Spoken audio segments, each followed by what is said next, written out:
Most Airbnb hosts break into the short-term rental world with the sole purpose of cash flowing. Imagine this, you go out and you find a short-term rental realtor, you make an offer, you go through 3 months of underwriting, you close on the property, you take off of work, you furnish your Airbnb, and then you finally launch it, only to find out that it is a money pit and it is bleeding cash every single month. This doesn't necessarily mean that the Airbnb was a failure or that the Airbnb industry is tanking as a whole. What this more than likely means is that you didn't underwrite the property correctly, aka you didn't account for all of the different expenses that go into running a property as a short-term rental. So today we're going to be talking about the basics of underwriting a short-term rental property and the costs associated with being an Airbnb host. I would really like to break down the cost differences of running the same property as a long-term rental versus a short-term rental.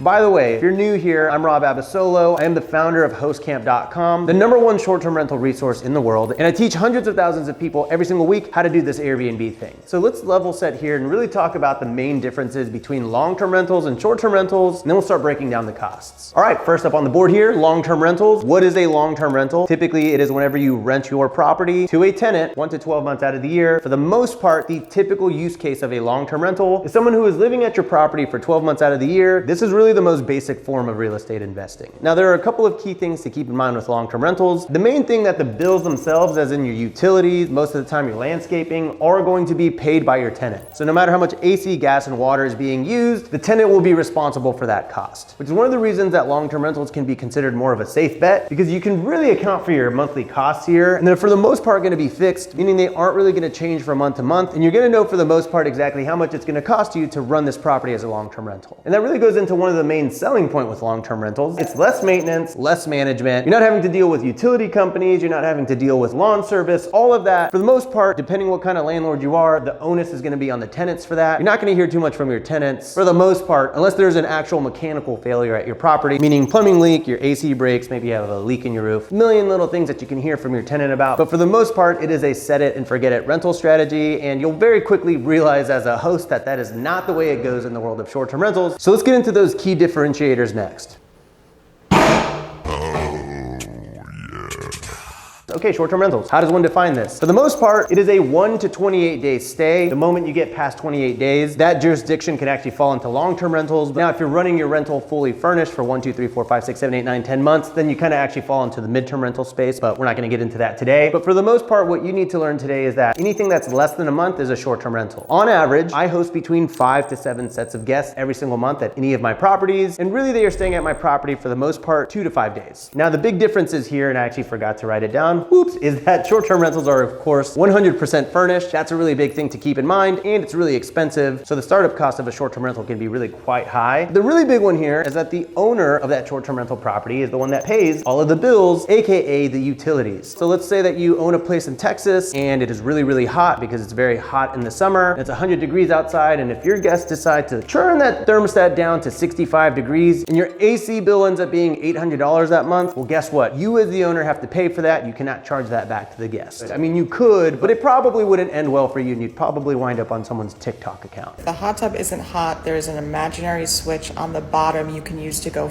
yourself. Now, because of the utilities that you're paying, that really makes way for what are called variable expenses. Variable expenses, or operational expenses as many people like to call them, are basically all of the expenses that will change month to month depending on the usage, the amount of traffic at your property. We will break those down in more detail here in a second, but just know that because of the amount of traffic that's coming through your property every single month, your expenses are going to vary greatly here. And because you're going to have so much more traffic within your property, you will actually have more maintenance, which also will cost you more money, which will cost you more time, and we all know that time is money. So right out the gate, I can tell you, running a property as a short-term rental is a lot more expensive, and so that's why whenever you're underwriting a property, you want to make sure that it's actually going to be profitable, and you want to make sure that it's profitable enough to be worth running it as a short-term rental versus a long-term rental. What I mean by this is that if you find out that running a property as a short-term rental is going to make you $500 a month, you might think, oh yeah, that's great, $500 a month, I could deal with that. But then if you find out that that same property as a long-term rental will cash flow $300 a month, well, you'd want to take that deal 10 times out of 10, because that extra $200 is not worth all the time that it will take to manage this property as a short-term rental every single month. So that's why I really want you to be dialed in with your expenses, guys, because I want the short-term rental that you operate to be worth your time. Otherwise, you'll be really frustrated, you'll be jaded, and you're gonna hate hosting so fast because you'll find that none of it brings you joy for $200 a month.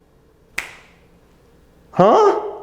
Oh, brother, this guy stinks! Let's get into fixed expenses. What are the expenses that won't ever change really from month to month? For the most part, let's get into the first one here, PITI, principal, interest, taxes, and insurance. This is basically your mortgage payment. For the most part, that is never gonna change. There are some moments in which it may change. For example, if your insurance goes up, you might have to pay more. Your PITI might go up over time, or if you're overpaying and then your mortgage company does what's called an escrow analysis, and they might actually find out that you're paying too much and they might reduce it. But really, for the most part, your PITI here, that's gonna always stay the same. Your HOA fees, if you live in a neighborhood, for the most part are always gonna stay the same. That's if you even have them. And again, lots of caveats here, but if you live in a condo, then you might get what's called an assessment and you might have to pay towards the repairs of the condo building. I'm talking about a fixed HOA expense every single month, or maybe it's just one payment every single year. Then you've got your management fees, okay? I've got that down as optional. I'm not gonna talk about that too much, but depending on if it's a short-term rental or a long-term rental, you might pay a percentage of your gross revenue. We're not really gonna get into management today, but that would be a fixed expense on the long-term rental side. It would be a variable expense on the short-term rental side of things. And then you have your maintenance expenses, and then you have your CapEx, which stands for capital expenditures. Capital expenditures are basically expenses related to a lot of the big systems at your property. So new AC, new appliances, new water heater, any of those really big repairs that you're gonna make over the course of 30 years of owning that property, that is a capital expenditure. And you might be thinking, well, if I have different amounts of maintenance and different amounts of CapEx happening in some months and not other months, how could that possibly be a fixed expense? The way that we usually budget for these two line items is a fixed percentage that we save up for in case we ever need it. So for our maintenance, for example, we are budgeting 3 to 5% of our yearly revenue. And even if we're not spending that every single month, we're putting that in a bank account and we're letting that build up for the moments that we do need to pull from it. Same thing with a capital expenditure here. Typically, I'm taking 1% of the purchase price and I'm storing that in a savings account that builds up over time. And every year I might add $3,000 or $4,000 to it. And the worst thing you could do is say, oh man, I've got $10,000 in that account. I should just like pay for a trip to Disney.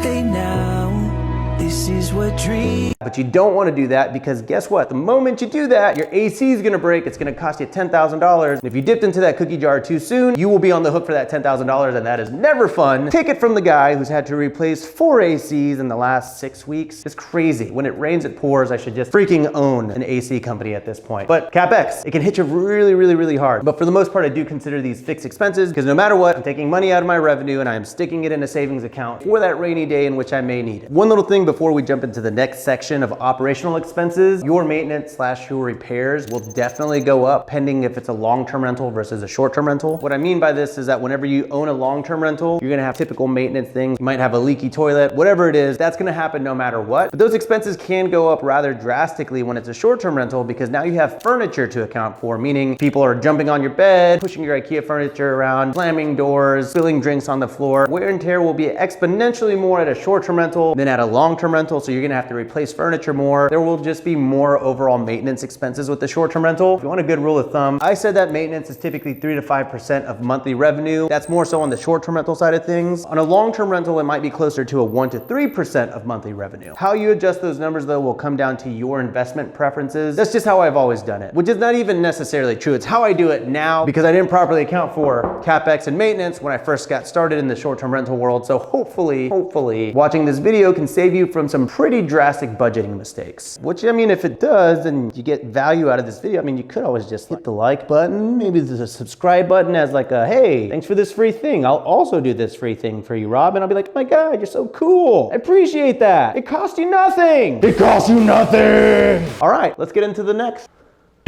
Your operational expenses. Oh yeah, that's a lot. That is a lot of expenses on here. I feel like I'm not talking up short-term rentals a lot. I promise it's worth it, but it's only worth it if you take all of this into account and you're profitable, which is the idea for this video. So what are those variable expenses? What's gonna change every single month as a short-term rental host? Well, first of all, you got your utilities, right? So as I mentioned, your guests are gonna use a lot of water, a lot of gas, a lot of electricity. They're gonna use internet. You're gonna pay for all of that, okay? That is all coming out of your pocket. Depending on if it's the winter, summer, spring, fall, it's gonna fluctuate pretty drastically. Then you've got your cleaning, and this is probably the biggest expense that you will run into as a short-term rental host. And I think a lot of people often say, well, Rob, isn't cleaning a pass-through? That's not really an expense. Well, yes and no. And I'd like to clarify it. When people say it's a pass-through, what it basically means is if someone pays me $100 for the cleaning fee, I'm going to pay my cleaner that same $100. And so it's like, oh, well, no harm, no foul. You didn't actually pay for it. The thing is, it's still included in my total gross revenue, and I still do have to pay that to my cleaner. So it is an expense, even though I'm collecting that money up front. You just want to make sure that you're accounting for this, because this right here could be be, and most likely will be, the difference between a failing Airbnb and a thriving Airbnb. You have to trust me on this one, because this right here is why most people quit the industry and say that their Airbnbs are failing, because they didn't realize that this was an actual expense that would come from their $60,000 a year gross. Next, maintenance. Now, I did have this as a fixed cost on the backside. It is a fixed cost when it's a long-term rental, and it's kind of a fixed cost when it's a short-term rental, but the thing is, stuff breaks all the time in a short-term rental because of the high wear and tear, and because your guests might break stuff during the stay, and it might be something that they don't want to take blame for, or they blame someone else for, and you have to send a handyman to fix something that they broke and they're lying to you about.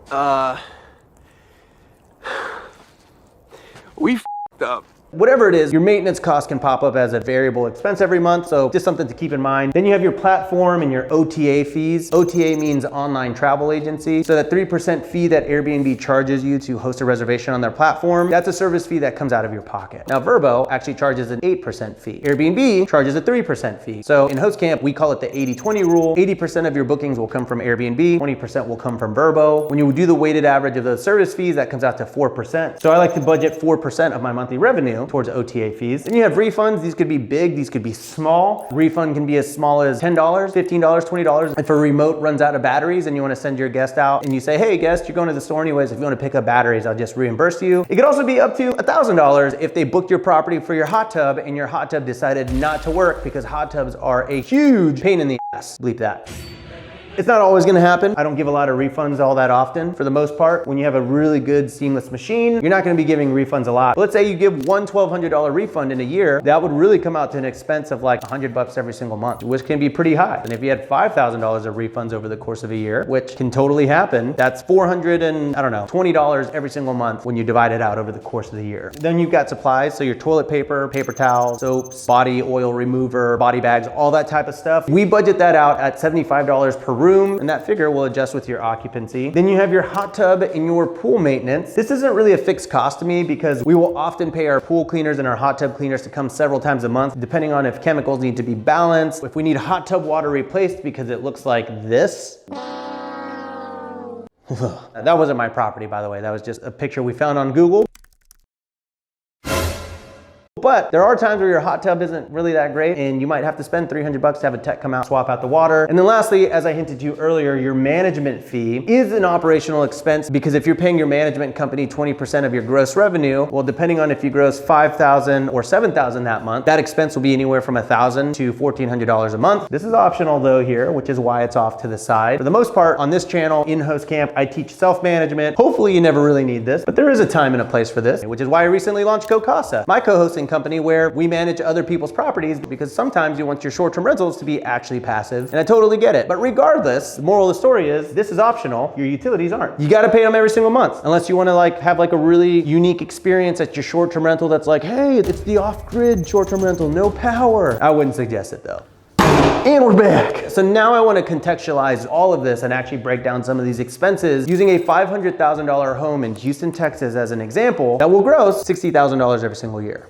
It worked. We did it. All right, let's talk about this $500,000 house. Now, obviously the PITI is going to depend on the interest rate, but I just pulled the first figure here that Redfin gave me. So $3,500 a month. HOA fees on this one, $0 a month. Management fee, because it's optional, I'm going to go $0 a month. And then we have our maintenance here at $2,880 per year, or $240 a month. Remember, maintenance is calculated typically between 3 to 5% of your monthly revenue. And then capital expenditures I have set to 1% of your purchase price. So on a $500,000 purchase price, that is $5,000 a year, or $416 every single month. Now, when you add all of these expenses up, that comes out to $4,156 every single month that you're gonna pay in fixed expenses, which comes out to $49,872. So it will cost you, the investor, at a minimum $50,000 a year, for the most part, to run this property as a long-term rental. Now, what you're about to see on the other side of this is how drastically this number changes whenever you start running it as a short-term rental. So you say, I don't wanna do a long-term rental. I want to be cool and I want to do a short-term rental. Well, obviously I want that for you, but let's add up all the costs associated good with that. So your operational expenses, or OPEX for short, go as follows. Your utilities, $500 a month, which is a very average number of all my properties. Cleaning, I have at $1,200 a month. Now remember I said I host 5 to 7 sets of guests every single month, taking the average there, $600. 6 groups of people at a $200 cleaning fee, that's $1,200. Monthly maintenance, I have at $200. My OTA platform fees, I have at $200 a month. Refunds, let's just say that I had a light month, $50. Supplies, $157.50. That's me assuming $75 a room at a 70% occupancy rate. And then my hot tub pool cleaning, let's call that $150 a month. And then management, again, I have that set to 0. So just these expenses right here are gonna run me $2,457 a month. Now, when you multiply that times 12, an entire year, it's gonna cost me $29,490 in variable expenses to run this $500,000 property as a short-term rental. Now, it's not just that expense, because we still have our fixed expenses. So you add our fixed expenses with our operational expenses, and that brings our total yearly expenses to $79,362 a year just to keep the lights on. Now remember, the fixed costs were just short of $50,000 every single year. So your option is long-term rental, you have to make $50,000, or if you want to run it as a short-term rental, then it will cost you another $30,000 in variable expenses, putting you just under $80,000 as your break even to run it as a short-term rental. Now remember, the example that I gave here is a $500,000 house that is grossing $60,000 a year on Airbnb, just an example here, but in this specific example, that would result in a loss of $19,362 every single year to run this property as a short-term rental. And this really kind of gets back to what I was talking about at the beginning of the video, where sometimes a long-term rental might do $36,000 a year in gross rents. And then you look at the short-term rental revenue and notice that it would make $60,000. Immediately, most people are like, oh my gosh, that's an extra $24,000. Why wouldn't I just run it as a short-term rental? The problem is that they don't take into account all of these sneaky little expenses here. They can push the expenses up $20,000, which will lose them a ton of money over the course of owning that property. And so the problem is that people that would buy this property and lose $20,000 would be the people that are talking about the Airbnb bust, how Airbnb is dead, the industry is going to shit.